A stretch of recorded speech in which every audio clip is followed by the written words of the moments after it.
What if I told you that this robot no longer just reacts to its environment, but can actually decide what to do? Welcome to the channel AI and Automation Tools for Everyday Use, where we explore how to build intelligent systems step by step using real tools and real projects. In the previous video, we built a robotic system that could see, align, pick up objects, and sort them autonomously. It was a complete loop: perception, action, and recovery. But there was still one limitation. The robot was following predefined logic. It knew how to sort cubes by color, but only because we told it exactly how to do it. It wasn't making decisions, it was executing instructions. So in this version, we introduced a new layer, a decision-making system based on a hierarchical reasoning model, or HRM. The idea is simple, but very powerful. Instead of hard-coding the behavior, we separate the system into two parts: the what and the how. The HRM decides what to do, the robot figures out how to do it. This is a major shift. Now, instead of saying, pick this cube, move it here, we give the system a higher level goal, like sorting or stacking, and let it decide the sequence of actions. To support this, we added a task selection interface.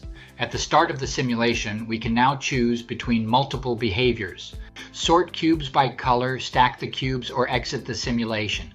This may seem simple, but it represents something much deeper. We now have a system that can switch behaviors dynamically without changing the underlying control code. Under the hood, the vision system is still doing the same job. The robot uses its camera to detect cubes and estimate their positions in real time. But instead of directly acting on that information, the scene is now passed to the HRM layer. The HRM analyzes the situation and selects which object should be handled next. That decision is then passed to the robot, which executes the movement. So the robot is no longer deciding what to do, it's only responsible for how to do it. This separation makes the system much more flexible. We can change the decision logic without touching the robot control.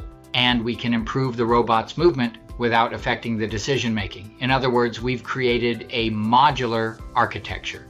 Of course, getting here wasn't straightforward. We ran into several challenges along the way. At one point, we lost the camera alignment and the robot became effectively blind. Fixing that required going back to a previously stable version and carefully reintegrating the vision system. We also had issues with the interface. The menu would disappear or fail to appear depending on how the processes were managed. And in some cases, the system would appear to be using HRM, but in reality, the decisions were still hard-coded. These are exactly the kinds of problems you encounter when moving from automation to intelligence. You're no longer just making things work. You're designing systems that think. But once everything came together, the result was a much more powerful system. We now have a robot that can see its environment, choose a task, decide what to do next, and execute that decision reliably.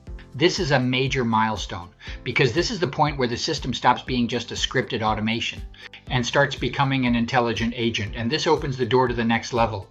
Right now, the HRM is making decisions one step at a time, but what if it could plan an entire sequence of actions before moving?